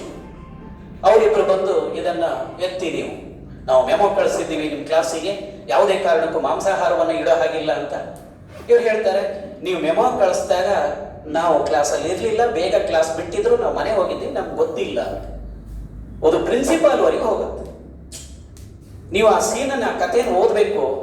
ಆ ಮೇಷ್ಟ್ರು ಕೇಳುವ ಎಲ್ಲ ಪ್ರಶ್ನೆಗಳಿಗೂ ಕೂಡ ಆ ಗುಲಾಬಿ ಅದ್ಭುತವಾದ ಉತ್ತರಗಳನ್ನು ಕೊಡ್ತಾಳೆ. ಆ ಉತ್ತರಗಳನ್ನು ಕೇಳಿಸ್ಕೊಳ್ತಾ ಇದ್ರೆ ನಿಮಗೆ ಸಂವಿಧಾನ ನೆನಪಾಗ್ತಾ ಇರುತ್ತೆ. ಸಂವಿಧಾನದ ಪ್ರತಿ ಏನು ಆಶಯ ಇದೆಯಲ್ಲ, ಸಮಾಜದ ಆಹಾರದಲ್ಲಿ ಸಮಾನತೆ ಬೇಕಲ್ಲ. ನನಗೆ ಇಷ್ಟವಾದದ್ದು, ನಮ್ಮ ಮನೆಗೆ ಇಷ್ಟಪಡುವಂಥದ್ದು, ಮತ್ತೆ ಇಲ್ಲಿ ಜನ ಇಷ್ಟಪಡುವಂಥ ಆಹಾರವನ್ನು ನಾನು ತಂದಿಟ್ಟಿದ್ದನ್ನು ಪ್ರಶ್ನೆ ಮಾಡಿದ್ರೆ ನೀವು ಯಾರು ಅಂತ ಕೇಳ್ತಾಳ. ಟಿ ಸಿ ಕೊಡ್ತೀವಿ, ಕಾಲೇಜಿಂದ ಹೊರಗೆ ಹಾಕ್ತೀವಿ ಅಂತಾರೆ. ಆಗ್ಲಿ ಬಿಡಿ ಆಶಯ, ಇನ್ನೊಂದು ವರ್ಷ ಓದಿದ್ರಾಯ್ತು, ಹೆಚ್ಚು ಅಂದ್ರೆ ಫೇಲ್ ಮಾಡ್ತಾರಲ್ವ ಇವರು. ಯಾಕೋ ಅಲ್ಲಿ ಸೇರಿರೋ ಎಲ್ಲ ವಿದ್ಯಾರ್ಥಿಗಳಿಗೆ ಮೇಷ್ಟ್ರು ತಪ್ಪು ಮಾಡ್ತಾ ಇದ್ದಾರೆ ಅಂತ ಅನ್ಸಕ್ ಶುರುವಾಗಿ, ವಿದ್ಯಾರ್ಥಿಗಳಿಗೆ ಗುಸುಗುಸು ಶುರುವಾಗಿ, ಅಲ್ಲಿ ಇದೇ ಮೇಷ್ಟ್ರಿಂದ ಅವಮಾನಕ್ಕೊಳಗಾಗಿರೋ ಒಬ್ಬ ಹುಡುಗಿ, ಅವಳು ಎಲ್ಲರನ್ನೂ ಹೋಗಿ ಸೇರಿಸಿ, ಬನ್ನಿ ಇವರಿಬ್ಬರ ಪರವಾಗಿ ನಾವು ನಿಲ್ಬೇಕು ಇವತ್ತು. ಕಾಲೇಜಿನ ಈ ಫೆಸ್ಟ್ ಅಲ್ಲಿ, ಕಾಲೇಜ್ ಹಬ್ಬದಲ್ಲಿ ನಮ್ಮ ಆಹಾರವನ್ನು ಅವಮಾನಿಸ್ತಾ ಇದ್ದಾರೆ, ಅದು ಹೆಂಗೆ ಕೀಳು? ಮಾಂಸಾಹಾರ ಕೀಳು ಅನ್ನುವಂಥದ್ದನ್ನ ಈಗಲೂ ಕೂಡ ಟಿವಿಲಿ ನೋಡುವಂಥ ದೈನಂದಿನ ಸ್ಥಿತಿಲಿ ಇದ್ದೀವಿ. ಮಾಂಸಾಹಾರ ತಿಂದ್ರೆ ನಮ್ಮ ಮನಸ್ಸು ಹೊರಟಾಗುತ್ತೆ, ತಾಮಸಿ ಪ್ರವೃತ್ತಿಗಳು ಬೆಳೀತವೆ ಅಂತ ಯಾರೋ ಮುಟ್ಟಾಳರು ಬರ್ದಿದ್ದನ್ನ ಓದಿದ್ದನ್ನ ನಾವು ಹೇಳಿದೀವಿ, ನೆನಪಿರ್ಲಿ. ಈ ಜಗತ್ತಲ್ಲಿ 60 ಲಕ್ಷ ಜನರನ್ನ ಗ್ಯಾಸ್ ಗೋಡನಿಗೆ ಹಾಕಿ ಬಂದಲ್ಲ ಹಿಟ್ಲರ್, ಸಸ್ಯಾಹಾರಿ ಅವನು. ಸಸ್ಯಾಹಾರ ತಿಂದವರು ಸಾತ್ವಿಕರಾಗ್ತಾರೆ, ಮಾಂಸಾಹಾರ ತಿಂದವರು ತಾಮಸಿ ಪ್ರವೃತ್ತಿಯನ್ನ ಹೊಂದುತ್ತಾರೆ ಅನ್ನೋದು ಅತ್ಯಂತ ಅವೈಜ್ಞಾನಿಕವಾದ ಧೋರಣೆ ಅದು. ಹಾಗಾಗಿ ಈ ಕಥೆ ಅಂಥ ಸಂಗತಿಗಳನ್ನ ನಮಗೆ ನೆನಪಿಗೆ ತರುತ್ತೆ. ಕೊನೆಗೆ ಎಲ್ಲಾ ವಿದ್ಯಾರ್ಥಿಗಳಲ್ಲಿ ಒಳಗಡೆ ಪ್ರಿನ್ಸಿಪಾಲ್ ಜೊತೆ ಮೀಟಿಂಗ್ ನಡೀತಿದೆ. ಆ ಇಬ್ಬರು ಹುಡುಗರಿಗೆ ಯಾವ ಶಿಕ್ಷೆ ಕೊಡಬೇಕು, ಕೂಡಲೇ ಇಲ್ಲಿಂದ ಎತ್ತಿಸ್ಬೇಕು, ಅದನ್ನ ಯಾವುದು ಕೋಳಿ ಕಜ್ಜಾಯ ಮತ್ತು ಬಿರಿಯಾನಿಯನ್ನ ಕೂಡಲೇ ಎತ್ತಿಸ್ಬೇಕು ಅಂತ ಹೇಳಿ ಚಾಲೆಂಜ್ ಅಲ್ಲಿ ಮೀಟಿಂಗ್ ಮಾಡ್ತಾ ಇರುವಾಗ ಎಲ್ಲಾ ವಿದ್ಯಾರ್ಥಿಗಳು ಕಾರಿಡಾರ್ನಲ್ಲಿ ಸೇರ್ಕೊಂಡು ಅವರಿಗೆ ದುಡ್ಡು ಕೊಟ್ಟು ಅದನ್ನೆಲ್ಲ ತಿಂದು ಖಾಲಿ ಮಾಡಿಬಿಡ್ತಾರೆ. ಲಾಸ್ಟಿಗೆ ಅವರಿಬ್ಬರನ್ನ ಕಾಲೇಜಿಂದ ಹೊರಗೆ ಹಾಕಬೇಕು, ಆ ಆಹಾರವನ್ನ ಆಚೆ ಎಸಿಬೇಕು ಅಂತ ಹೇಳಿ ಬಹಳ ದಿಮಾಕಿಂದ ಬರ್ತಾರೆ. ಬಂದು ನೋಡಿದ್ರೆ ಅಲ್ಲಿ ಯಾವುದೂ ಉಳಿದಿಲ್ಲ. ವಿದ್ಯಾರ್ಥಿಗಳು ಹೇಳ್ತಾರೆ, ಯಾರನ್ನ ನೀವು ಕಾಲೇಜಿಂದ ಡಿಬಾರ್ ಮಾಡ್ತೀರಿ? ಯಾರಿಗಂತ ನೀವು ಟಿಸಿ ಕೊಡ್ತೀರಿ? ಯಾಕೆ ಅಂದ್ರೆ ನೀವು ಯಾವುದನ್ನು ಹೊಲಸು ಅಂತ ತಿಳಿದಿದ್ರೋ ಅದೆಲ್ಲ ಈಗ ನಮ್ಮ ಹೊಟ್ಟೆಲಿದೆ. ಈಗ ಮಾಡಿದ್ರೆ ಅವರಿಬ್ಬರಿಗಲ್ಲ, ಇಡೀ ಕಾಲೇಜಿನ ವಿದ್ಯಾರ್ಥಿಗಳನ್ನ ನೀವು ಮನೆಯಿಂದ ಹೊರಗೆ ಹಾಕ್ಬೇಕಲ್ವಾ, ಕಾಲೇಜಿಂದ ಮಾಡ್ಲಿಕ್ಕೆ ಸಾಧ್ಯವಾ ಅಂತ ಕೇಳ್ತಾರೆ. ಪ್ರಿನ್ಸಿಪಾಲ್ ತಲೆ ಕೆರ್ಕೊಂಡು ಒಳಗಡೆ ಆಫೀಸಿನ ಒಳಗಡೆ ಓಡ್ತಾರೆ. ಇದು ಗುಲಾಬಿ ಕತೆ ಎಂಥ ಒಂದು ಪ್ರತಿಭಟನೆಯನ್ನ ತನ್ನ ಹೊಟ್ಟೆಯಲ್ಲಿ ಇಟ್ಕೊಂಡಿದೆ ಅಂತ. ಈ ಆಹಾರದ ರಾಜಕಾರಣವನ್ನು ಪ್ರಶ್ನೆ ಮಾಡುವಂತ ಬಹಳ ಒಳ್ಳೆ ಕಥೆ. ಈ ಸಂಕಲನದ ಕೊನೆಯ ಕಥೆ ಸೇವಂತಿಗೆ ಅಂತ. ಎಲ್ಲ ಕಥೆ ಹೆಸರು ಹೂವಿನ ಹೆಸರುಗಳೇ. ಸೇವಂತಿಗೆ ಅಂತ ಈ ಕಥೆ ಕನ್ನಪ್ಪನಿಗೆ ಕನಸಿನ ಮೂಲಕ ಬರ್ತಾ ಹೋಗುತ್ತೆ. ಅದು ಕನಸು ಅಂತ ಸೂಚನೆ ಕೊಡೋದಕ್ಕೆ ಒಂದು ಪ್ಯಾರವನ್ನು ಬಳಸಿದಾರೋ ಆರಂಭದಲ್ಲೇ. ಅವ್ರಿಗೆ ಎಚ್ಚರ ಆಗುತ್ತೆ, ಕೂಗ್ಕೊಳ್ತಾನೆ, ಏನ್ರಿ ಇವತ್ತು ಮತ್ತೆ ಕನಸು ಕಂಡ್ರ ಅಂತ ಅವ್ರು ಹೆಂಡತಿ ಹೇಳ್ತಾಳೆ.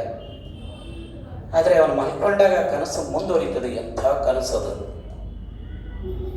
ನಿಮಗೆಲ್ಲ ಗೊತ್ತಿದೆಯಲ್ಲ. ಸಾವಿರಾರು ವರ್ಷದ ಹಿಂದೆ ಮಹಾಭಾರತದಲ್ಲಿ ಏಕಲವ್ಯ ಅನ್ನುವಂಥ ಒಬ್ಬ ಸವ್ಯಸಾಚಿ ಪ್ರತಿಭಾವಂತ ಇದ್ದ. ಅವನಿಗೆ ಯಾರು ಗುರುಗಳಿಲ್ಲ. ಅವನ ಶ್ರದ್ಧೆನೇ ಅವನ ಗುರು. ಅವನಿಗೆ ಗುರು. ಅವನು ಕರ್ಣನನ್ನು ಮೀರಿಸಿ ಅರ್ಜುನನನ್ನು ಮೀರಿಸಿದ ಒಬ್ಬ ಬಿಲ್ಲಾಳು. ಆದ್ರೆ ಅವನ ಪ್ರತಿಭೆಯನ್ನ ಸಹಿಸ್ಲಿಕ್ಕಾಗದೇ ಇರುವಂತಹ ವರ್ಗ ಏನನ್ನ ಅಲ್ಲ ಗುರುದಕ್ಷಿಣೆಯಾಗಿ ಪಡ್ಕೊಳ್ತು. ಬಾಣವನ್ನು ಬಿಡೋದಕ್ಕೆ ಬಲಗೈ ಹೆಬ್ಬೆರಳು ಬೇಕಾಗಿತ್ತು. ಆ ಬಲಗೈ ಹೆಬ್ಬೆರಳನ್ನೇ ಅವರು ಕೇಳಿದರು. ಕಾಲಿನ ಬೆರಳಲ್ಲ, ಎಡಗೈ ಬೆರಳಲ್ಲ, ಇನ್ಯಾವುದೋ ಕಿರು ಬೆರಳಲ್ಲ, ಕೈಯ ಹೆಬ್ಬೆರಳಿದೆಯಲ್ಲ, ಇದು ಯಾವ ಅಸ್ತ್ರ ಹಿಡಿಯೋದಕ್ಕೂ ಬೇಕು, ಕೂಲಿ ಮಾಡೋದಕ್ಕೆ ಬೇಕು, ಅನ್ನ ತಿನ್ನೋದಕ್ಕೆ ಬೇಕು, ಬರವಣಿಗೆ ಬೇಕು, ಬಾಣ ಬಿಡೋದಕ್ಕೆ ಬೇಕು. ಇಂಥ ಮುಖ್ಯವಾದ ಹೆಬ್ಬೆರಳನ್ನು ಕತ್ತರಿಸಿ ಹಾಕಿದರು. ಇನ್ನೊಂದು ಬಲಿ ಚಕ್ರವರ್ತಿ. ಬಲಿ ಚಕ್ರವರ್ತಿ ಯಾವ ತಪ್ಪನ್ನು ಮಾಡಿದ್ದ? ಅವತ್ತಿನ ಸಮಾಜದಲ್ಲಿ ಬಲಿ ಕಟ್ಟಿರುವಂತಹ ಸಮಾಜ ಇದೆಯಲ್ಲ, ಅದು ಸುವರ್ಣ ಸಮಾಜ ಅಂತ ಹೇಳಿ ಬುಡಕಟ್ಟು ಸಮುದಾಯದ ಅಧ್ಯಯನ ಮಾಡಿದ್ರೆ ಗೊತ್ತಿದೆ. ಬಲಿ ಅಸಾಧಾರಣವಾದ ಚಕ್ರವರ್ತಿ. ಆದ್ರೆ ಕೆಳಜಾತಿಯವನು ಅನ್ನೋ ಕಾರಣಕ್ಕೆ ಅವನನ್ನ ಹುನ್ನಾರ ಮಾಡಿ ತುಳಿದು ಅವನ ಸಾಮ್ರಾಜ್ಯವನ್ನು ನಾಶ ಮಾಡಿದ್ರಲ್ಲ. ಈ ಕಥೆಗಳನ್ನು ಮರೆಯೋದಕ್ಕೆ ಸಾಧ್ಯವಾ? ಮರೆಯೋದಕ್ಕೆ ಸಾಧ್ಯ ಇಲ್ಲ. ಆ ಏಕಲವ್ಯ, ಆ ಬಲಿ ಇಬ್ರು ಈ ಕನಸಲ್ಲಿ ಬರ್ತಾರೆ. ಅವನಿಗೆ ಕನ್ನಪ್ಪನ ಕನಸಿನಲ್ಲಿ ಅದ್ಭುತವಾದ ಕನಸದು. ಅಕ್ಷರಗಳು ಮೂಡ್ತವೆ ಆಕಾಶದಲ್ಲಿ. ಆ ಕನ್ನಪ್ಪನ ಮೊಮ್ಮಗ ಆ ಅಕ್ಷರಗಳನ್ನು ಹಿಡ್ಕೊಳಕ್ ಹೋಗ್ತಾನೆ. ಒಂದ್ ಕಡೆ ಶಿಕ್ಷಣದ ಮಹತ್ವ, ಇನ್ನೊಂದ್ ಕಡೆ ಈ ಸಮಾಜ ಕೆಳವರ್ಗಕ್ಕೆ ಮಾಡಿರುವಂತ ಶತಮಾನದ ಬಹಳ ದೊಡ್ಡ ಅನ್ಯಾಯ ಇದೆಯಲ್ಲ, ಶೋಷಣೆ ಇದೆಯಲ್ಲ, ಅದನ್ನ ಆ ಗುಲಾಬಿ ಕತೆ ಹೇಳುತ್ತೆ. ಲಾಸ್ಟೇ ಒಂದು ಪ್ರಶ್ನೆಯನ್ನು ಅವ್ರು ಇಡ್ತಾರೆ. ಎಂತ ಚರ್ಚೆ ಅಂತಂದ್ರೆ, ಆ ಮೇಲ್ಜಾತಿಯ ಮಕ್ಕಳು ಕೇಳ್ತಾರೆ, ನಾವೇನ್ ತಪ್ಪು ಮಾಡಿದ್ದೀವಿ? ಏಕಲವ್ಯನ ಕಾಲ ಮುಗಿದೋಗಿದೆ, ಬಲಿ ಚಕ್ರವರ್ತಿಯ ಕಾಲ ಮುಗಿದೋಗಿದೆ, ನಮ್ಮ ಅಪ್ಪ ಅಮ್ಮ ಮಾಡಿರೋ ತಪ್ಪಿಗೆ ನಮಗೆ ಯಾಕಪ್ಪ ಶಿಕ್ಷೆ ಅಂತ ಅವ್ರು ಕೇಳ್ತಾರೆ. ಆವಾಗ ಲೇಖಕರು ಒಂದು ಮಾತನ್ನ ಕೇಳಿಸ್ತಾರೆ. ಸರಿ, ಅಪ್ಪ ಅಮ್ಮ ಮಾಡಿರೋದಕ್ಕೆ ನಿಮಗೆ ಶಿಕ್ಷೆ ಬೇಡ, ಒಪ್ತೀವಿ. ಆದ್ರೆ ಅಪ್ಪ ಅಮ್ಮ ಅವತ್ತು ಮಾಡಿರೋ ಆಸ್ತಿಯನ್ನು ಇವತ್ತು ಅನುಭವಿಸ್ತಾ ಇರೋರು ನೀವು, ಆ ಆಸ್ತಿಯನ್ನು ಬಿಟ್ಕೊಡೋದಕ್ಕೆ ನೀವು ಸಿದ್ಧ ಇದ್ದೀರಾ ಅಂತ ಕೇಳ್ತಾರೆ. ಆಸ್ತಿಯ ವಾರಸುದಾರರು ನೀವು, ಆದ್ರೆ ಈ ನೈತಿಕ ಪ್ರಜ್ಞೆಯನ್ನ ನೀವು ಎದುರಿಸ್ಬೇಕಲ್ಲ. ಶತಮಾನಗಳಿಂದ ಶೋಷಣೆ ಮಾಡಿರುವಂತ ನೀವು ಇವತ್ತು ಕೂಡ ಒಂದು ಬಲಿಷ್ಠ ಸಮಾಜವಾಗಿ ಎಲ್ಲಾ ಸಮಾಜದ ಎಲ್ಲ ಭಾಗಗಳಲ್ಲಿ ಇದ್ದು ಇವತ್ತು ಕೂಡ ಮೀಸಲಾತಿಯನ್ನು ವಿರೋಧ ಮಾಡೋದು ನಿನ್ನೆ ಮೊನ್ನೆ ಪ್ರಶ್ನೆ ಕಂಡ್ರಿ. ಇದು ಯಾಕೆ ಈ ಕಥೆಗಳು ಯಾಕೆ ರಿಲೆವೆಂಟ್ ಆಗ್ತವೆ ಅಂದ್ರೆ, ಪ್ರತಿ ಕಥೆ ಓದಿದಾಗ ಇದು ಹಳೆ ಕಥೆ ಅಂತ ಅನ್ಸೋದೇ ಇಲ್ಲ. ಮಂಜಿಯ ಲಿಂಗ ಸಮಾನತೆಯ ಪ್ರಶ್ನೆ ಇವತ್ತಿನ ಪ್ರಶ್ನೆ. ಅದು ಇಲ್ಲಿ ಕನ್ನಪ್ಪನ ಕನಸಿನ ಪ್ರಶ್ನೆ ಏನಿದೆ ಇದು ಕೇಳ್ತಾ ಇರೋದು ಇವತ್ತಿನ ಪ್ರಶ್ನೆ ಅದು. ಹೀಗೆ ಇಲ್ಲಿ ಬರುವ 10 ಕಥೆಗಳು ಅಸಾಧಾರಣವಾದ ಒಂದು ಬಂಡಾಯದ ನೆಲೆಯಲ್ಲಿ ರೂಪುಗೊಂಡಿದ್ದಾವೆ ಅನ್ನೋದನ್ನು. ಇನ್ನು ಈ ಕಥೆಗಳನ್ನ ನೀವು ಬರೀ ಕಥೆ ಅಂತ ಓದ್ಕೊಳಕ್ಕಾಗಲ್ಲ, ಮಿನಿ ಕಾದಂಬರಿ ಅಂತ ಓದ್ಕೋಬಹುದು. ನೀಳಗತೆಗಳು ಇದೆಯಲ್ಲ, 10 ಕಥೆಗಳು 250 ಪುಟದಲ್ಲಿದೆ. ಒಂದೊಂದು ಕತೆ 20 ರಿಂದ 22, 25 ಪುಟದವರೆಗಿದೆ. ಈ ಕಥೆಗಳು ಬರೀ ಕಥೆಗಳಲ್ಲ, ಇವು ನೀಳಗತೆಯಾಗಿರೋದ್ರಿಂದ ನವೀನನಿಗೆ ಯಾವ ಮನಸ್ಸನ್ನು ಇಟ್ಕೊಂಡು, ಯಾವ ಆಶಯವನ್ನು ಇಟ್ಕೊಂಡು ಕಥೆಯನ್ನು ಕಟ್ಲಿಕ್ಕೆ ಹೋಗಿದ್ನೋ ಅದನ್ನು ಸಂಪೂರ್ಣವಾಗಿ ಹೇಳೋದಕ್ಕೆ ಸಾಧ್ಯ ಆಗಿದೆ ಆ ದೀರ್ಘ ಭಿತ್ತಿಯ ಒಳಗಡೆ. ಇನ್ನು ಆ ಕಥೆಗಳನ್ನ ನಾವು ಜೋಡಿಸ್ಕೊಂಡು ಕೂಡ ಒಂದು ಕಾದಂಬರಿ ತರ ಓದಬಹುದು. ಅದನ್ನ ಮುನ್ನುಡಿಲ್ಲ ಅಂತ ಹೇಳಿದ್ದಾರೆ. ಇದನ್ನ ಒಂದು ಸಂಕೀರ್ಣ ಕಾದಂಬರಿಯನ್ನಾಗಿಯೂ ನೀವು ನೋಡ್ಬೋದು ಅಂತ. ಎಲ್ಲೋ ಯಾವುದೋ ಕಥೆಯಲ್ಲಿ ಓದಿರೋ ಪಾತ್ರ ಇನ್ನೊಂದು ಕಥೆಯಲ್ಲಿ ಪ್ರವೇಶ ಆಗುತ್ತೆ. ಈ 10 ಕಥೆಗಳ ಒಳಗಡೆ ಒಂದು ಅಂತರ್ ಸಂಬಂಧ ಇದೆ, ಒಂದು ಕಾದಂಬರಿಯ ಸ್ವರೂಪ ಇದೆ ಅನ್ನೋದನ್ನ ಈ ಹೊತ್ತಲ್ಲಿ ನಾವು ನೆನ್ಪು ಮಾಡ್ಕೋಬೇಕು. ಮತ್ತೆ ಇಲ್ಲಿಯ ಪಾತ್ರಗಳಲ್ಲಿ ಜೀವಂತಿಕೆ ಇದೆ ಅಂತ ಹೇಳೋದು ಒಂದು ಕ್ರಮ. ನನಗನ್ಸುತ್ತೆ ತಪ್ಪದು. ಈ ಕಥೆಯ ಸಂದರ್ಭದಲ್ಲಿ ಎಲ್ಲವೂ ಜೀವಂತ ಪಾತ್ರಗಳೇ. ನೀವು ಮುಟ್ಟಬಹುದು ಆ ಪಾತ್ರಗಳನ್ನು. ಹೇಳ್ತಾರಲ್ಲ ವಿಮರ್ಶಕರು, ರಕ್ತ ಮಾಂಸದಿಂದ ತುಂಬಿದ ಪಾತ್ರಗಳು ಅಂತ. ಅಂತಹ ಪಾತ್ರಗಳು ಪಾಪ ಮುಟ್ಟಿದ್ರೆ ನಮಗೆ ಮೂಳೆಗಳೇ ಸಿಗ್ತವೆ ಅಂತ ಕೆಡ ಸಮುದಾಯದಿಂದ ಬಂದ ಪಾತ್ರಗಳು. ಭಾಷೆ ಬಗ್ಗೆ ಬಹಳ ಮುಖ್ಯವಾದ ಒಂದು ಸಂಗತಿಯನ್ನು ಹೇಳಬೇಕು. ಒಂದು ಕಥೆ ಕಾದಂಬರಿಯನ್ನ ನೆರೇಟ್ ಮಾಡಬೇಕಾದ್ರೆ 3 ಕ್ರಮಗಳನ್ನು ಅನುಸರಿಸ್ತಾರೆ. ಒಂದು ಶಿಷ್ಟ ಭಾಷೆಯನ್ನು ಹೇಳ್ಕೊಂಡು ಹೋಗೋದು, ಗ್ರಾಂಥಿಕ ಭಾಷೆ. ನಮ್ಮ ಕಾರಂತರ ಎಲ್ಲ ಕಥೆಗಳು ಕಾದಂಬರಿ ಇರೋದು ಹಂಗೆ. ಅಲ್ಲಿ ಚೋಮ ಮಾತಾಡಿದ್ರು ಕೂಡ ಚೋಮ ತನ್ನ ಮನೆ ಮಾತನ್ನ ಆಡಲ್ಲ. ಕಾರಂತರ ಹೆಂಗ್ ಬರೀತಾರೆ ಅಂದ್ರೆ ಶಿಷ್ಟ ಭಾಷೆಯ ಡೈಲಾಗ್ಸ್ ಕೂಡ ಬರ್ತಾರೆ. ಅದೇನೋ ನನಗೆ ಸರಿ ಅನ್ಸಲ್ಲ. ಎರಡನೇದು, ನಮ್ಮ ದೇವನೂರು ಮಹಾದೇವ ಅಮಾಸ ಒಡಲಾಳ ಅದನ್ನೆಲ್ಲ ನೋಡಿದ್ರೆ ಗೊತ್ತಾಗುತ್ತೆ ನಿಮಗೆ. ಅವ್ರು ಇಡೀ ಕಥೆಯನ್ನ ತಮ್ಮ ಮನೆ ಭಾಷೆಯಲ್ಲಿ ಹೇಳ್ತಾರೆ. ಬಹಳ ಕಷ್ಟ ಆಗುತ್ತೆ ಓದೋದಕ್ಕೆ. ನೆರೇಷನ್ ಕೂಡ ಆಡು ಭಾಷೆಯಲ್ಲೇ ಇರುತ್ತೆ. 3ನೇ ಕ್ರಮ ಇದೆ, ಅದು ಬಹಳ ಒಳ್ಳೆಯ ಕ್ರಮ ಅಂತ ನಾನು ಅನ್ಕೊಂಡಿದ್ದೀನಿ. ಕತೆ ಹೇಳೋನು ಕಥೆಯನ್ನ ಗ್ರಾಂಥಿಕವಾಗಿ ಹೇಳ್ತಾ ಡೈಲಾಗ್ಸ್ ಬಂದಾಗ ಆ ಡೈಲಾಗ್ಸ್, ಆ ಪಾತ್ರ ಯಾವ ನೆಲದಿಂದ ಹುಟ್ಟಿದೆಯೋ, ಮನೆಯಿಂದ ಹುಟ್ಟಿದೆಯೋ, ಸಂಸ್ಕೃತಿಯಿಂದ ಹುಟ್ಟಿದೆಯೋ ಆ ಭಾಷೆಯನ್ನು ಬಳಸಬೇಕು. ಯಾಕೆ ಅಂದ್ರೆ ಇಲ್ಲಿ ಬರುವ ಎಲ್ಲ ಪಾತ್ರಗಳು, ದುಡಿಯುವ ಪಾತ್ರಗಳಿದಾವಲ್ಲ, ಅವರಿಗೊಂದು ಭಾಷೆ ಇದೆ. ನಾವು ಮಾತಾಡುವ ಭಾಷೆ ಬೇರೆ ಅಲ್ಲ, ನಾನು ಬೇರೆ ಅಲ್ಲ. ನಾನು ನಿಮ್ಗೆ ಅರ್ಥ ಆಗ್ತಾ ಇದ್ದೀನಿ ಅಂತಂದ್ರೆ ಯಾವುದ್ರ ಮೂಲಕ? ನಾನು ನಿಮ್ಗೆ ಅರ್ಥ ಆಗ್ತಾ ಇರೋದು ನನ್ನ ಭಾಷೆಯ ಮೂಲಕ. ಹಾಗಾಗಿ ಪಾತ್ರಕ್ಕೆ ಒಂದು ಭಾಷೆ ಇದೆ ಅನ್ನೋದನ್ನ ಅನೇಕರು ಮರ್ತಿದ್ದಾರೆ. ಕಾರಂತರ ಸಮಸ್ಯೆ ಅದು ಅಂತ ನಾನು ಎಲ್ಲೋ ಓದಿದ ನೆನಪು. ಡೈಲಾಗ್ಸ್ ಅನ್ನು ಕೂಡ ಅವರು ಶಿಷ್ಟ ಭಾಷೆಯಲ್ಲಿ ಬರೆಯೋದು. ಆದರೆ ನಮ್ಮ ತೇಜಸ್ವಿ ಆ ಮಿತಿಯನ್ನು ಮೀರಿದ ಕಥೆಯನ್ನ ಸರಳವಾಗಿ ಸಹಜವಾಗಿ ಹೇಳ್ತಾನೆ. ಯಾವ ಬಡಿವಾರವೂ ಇಲ್ಲದೆ, ಯಾವ ಉದ್ವೇಗವೂ ಇಲ್ಲದೆ ಹೇಳ್ತಾನೆ. ಅವನು ಡೈಲಾಗ್ಸ್ ಅನ್ನು ಮಾತ್ರ ಅತ್ಯಂತ ಸಹಜವಾಗಿ ಹೇಳ್ತಾನೆ. ಕೆಲವು ಪದಗಳನ್ನು ಇಲ್ಲಿ ಬಳಸೋದು ಬಹಳ ಕಷ್ಟ ನನಗೆ. ಅದರ ಕಥೆಗಳನ್ನು ಓದಿ ನಿಮ್ಗೆ ಗೊತ್ತಾಗುತ್ತೆ. ಭಾಷಾ ಪ್ರಯೋಗದಲ್ಲಿ ಯಾವ ಮುಡಿಯುವಂತಿಕೆಯನ್ನು ಆತ ನೋಡಿಲ್ಲ. ಅದು ಸರಿ ಕೂಡ ಅಂತ ನನಗೆ ಅನಿಸಿದೆ. ಇನ್ನು ಕೊನೆ ಮಾತುಗಳು ಏನು ಅಂತಂದ್ರೆ, ಈ ಕ್ರಿಕೆಟ್ನಲ್ಲಿ ಫಸ್ಟ್ ಬಾಲಿಗೆ 6 ಹೊಡಿತಾರೆ. ಇತ್ತೀಚೆಗೆ ಬಂದಿದ್ದಾಗಲ್ಲ ನಮ್ಮ ಯುವ ಏನ್ ಸರ್ ಯಾರು ವೈಭವ್ ಸೂರ್ಯವಂಶಿ, ಫಸ್ಟ್ ಬಾಲಿಗೆ 6.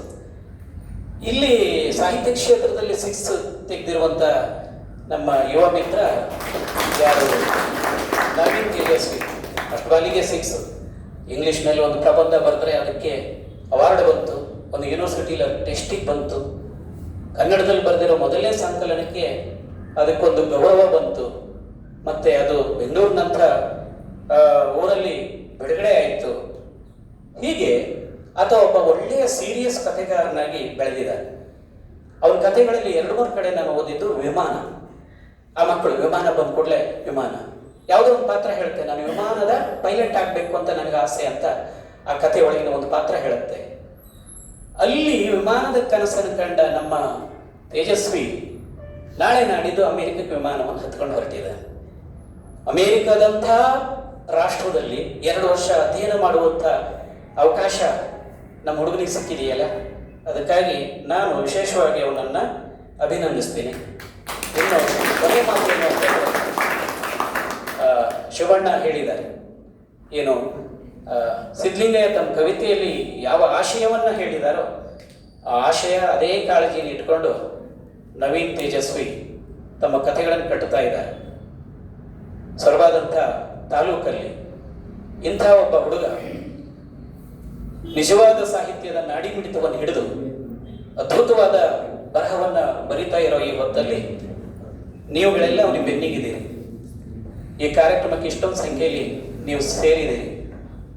ಹಾಗಾಗಿ ನನಗೆ ಈ ಪುಸ್ತಕದ ಮೇಲೆ ಮಾತಾಡಿ ಅಂತ ಹೇಳಿ ಮೊನ್ನೆ ಅಷ್ಟೇ 2 ದಿನದ ಹಿಂದೆ ನಮ್ಮ ಶಿವಣ್ಣ, ಅದ್ರ ಜೊತೆಯಲ್ಲಿ ನಮ್ಮ ಸೂರ್ಗಲ್, ನಮ್ಮ ವೀರಭದ್ರ, ಇವರು ಈ ಪುಸ್ತಕದ ಬಗ್ಗೆ ಮಾತಾಡೋದು. 2 ದಿನ ಉಳಿದಿದೆ, 250 ಪುಟದ ಪುಸ್ತಕ. ಹಾಗಾಗಿ ಕಷ್ಟ ಆಗಬಹುದು ಅಂತ ಹೇಳಿದೆ, ಆದರೂ ಒಪ್ಪಲಿಲ್ಲ.